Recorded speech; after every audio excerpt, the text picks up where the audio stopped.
Anong ginagawa niyo pag naharap niyo yung mga kaaway niyo? Anong ginagawa mo pag nakasalubong mo yung kinaiinisan mo? Tandaan niyo po ito. When you meet a good person, follow that person. Emulate that person. Kung mabuting tao ang nakaharap mo, nakasabay mo, nakakasalamuha mo, sundin mo yung taong yun. Gayahin mo yung ginagawa ng mabuting tao. But when you meet a bad person, what should you do? You should pray for that person, for the betterment of that person. Pray for the conversion of that bad person. Ang dagdag pa nga ng ating Panginoon ay, makinig ka sa kanila. Yung mga Pariseo, mga hipokrito yan eh. Anong ibig sabihin ng hipokrito? Nagbabalat kayo. Dahil nung unang panahon, ang tawag nila sa mga aktor, sa mga lumalabas doon sa stage, mga hipokrito. Nagsusuot kasi ng mga malalaking maskara, yung mga aktor, para makita sila ng mga tao na nanonood sa malayo. So, ibig sabihin, yung kanilang ginagawa, hindi totoo. Yung panlabas, hindi naman makikita doon sa panloob. Pero, balikan niyo ang turo ng ating Panginoon. Kahit na hipokrito yan, kahit na hindi totoo, kahit na kinaiintisan niyo, meron pa rin kayong matututunan sa kanila. Meron pa rin kayong malalaman sa kanila. Sabi niya, observe all things whatever they tell you, but do not follow their example. Maganda naman yung pinapakita nila, pero hindi mabuti yung kanilang halimbawa. Yung ginagawa nilang mabuti, yun yung sundin nyo. Pero yung masama, matuto kayo. Always remember that, my dear friends, that all people that we meet in our life teaches us something. May tinuturo ang lahat na nakakasalamuha natin sa buhay. Pero bakit ba hindi tayo natututo sa kanila? Lalong-lalo na sa ating mga kaaway. Bakit ayaw natin silang pansinin? Dahil nagiging hadlang at sagabal ang ating feelings, ang ating nararamdaman. Di po ba?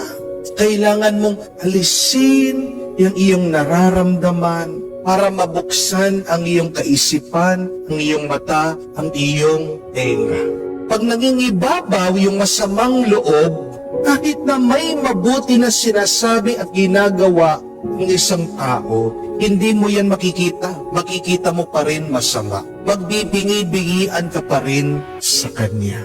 Yan yung unang alisin natin para matuto tayo sa kanila. And remember this, that when God gives us enemies or hypocrites or difficult people, they are a blessing to us.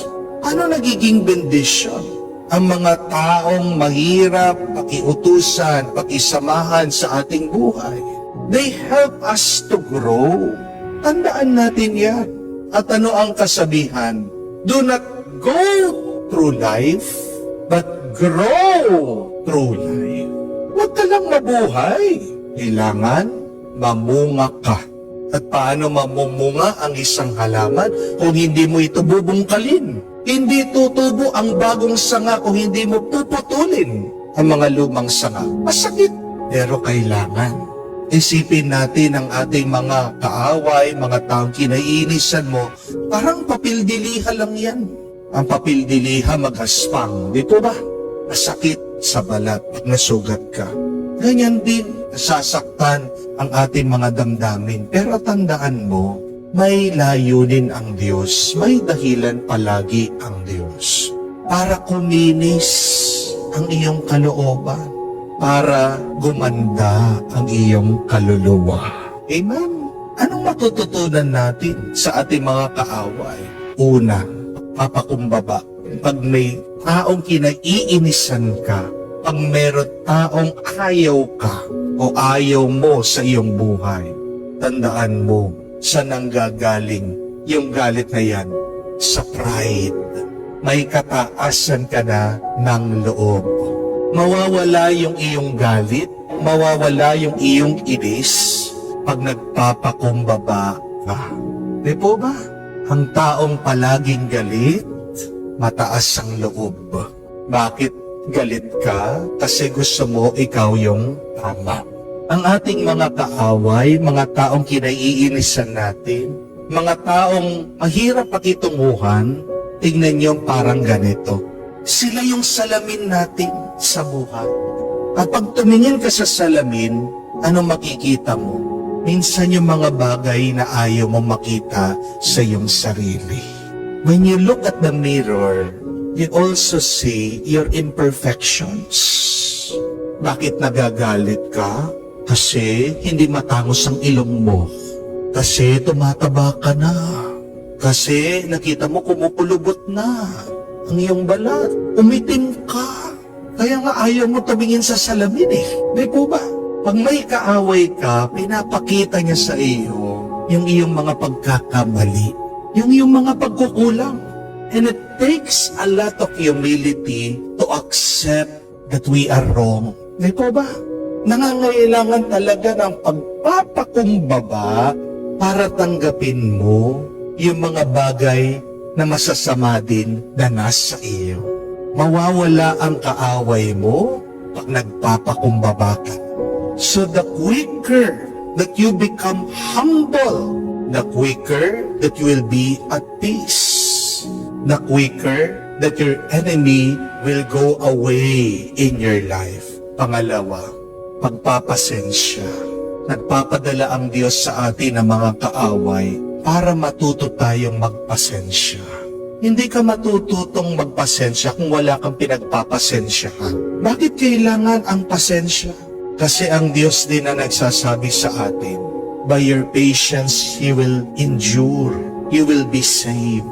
Ang daan sa kaligtasan ng ating mga kaluluwa ay pasensya. Pagtsatsaga, pagpupursige. Hindi ka magtatagumpay sa buhay kung hindi ka marunong magpasensya. Yung kaaway mo, yung taong yan, unang pagsubok pa lang yan sa buhay. Kung dyan pa lang sa taong yan, hindi mo na siya kayang pagpasensyahan, paano pa kaya yung mga ibang problema mo sa buhay? Di po ba? Paano pa yung iyong trabaho? Paano pa yung iyong asawa? Paano pa kaya kung ikaw ay nagkasakit? Ano man ang problemang dumaan sa iyong buhay, kakayanin mo. Amen? Our enemies, people that irritate us, are just a simple challenge. Tandaan nyo yan. Dahil pag nalampasan mo yan, walang bagay ang hindi mo makakayanan. God is teaching you to be patient. Third and last, God is teaching you to be loving. And what is true love? It is not only giving to people that you like. Pag mabait ka sa mga taong mabait sa iyo, hindi tunay na pagmamahal yan. Ang tawag diyan, business, negosyo. Kung hindi ka mabait sa mga customer mo, iiwanan ka nila. Di po ba? Ano ang tunay na pagmamahal? Ang tunay na pag-ibig? Ay yung kaya mo pa rin magbigay, kaya mo maging mabait, kahit dun sa mga hindi kaibig-ibig, kahit dun sa mga hindi kamahal-mahal. That is what true love is. When you can love the unlovable. And that is the example that Jesus taught us. Habang nakabayubay ang ating Panginoon sa krus, sinabihan niya ang mga taong nagparusa Kanya, nagpahirap sa Kanya, nagpako sa Kanya, Father, forgive them for they do not know what they are doing. That is the perfect example of love. Tinuturuan tayo ng ating mga kaaway kung paano tunay na magmahal. Nakakaharap mo sila pag hindi mo sila pinagbabastusan. Pag ginagalang mo pa rin sila, tunay kang nagmamahal. You have learned your lesson.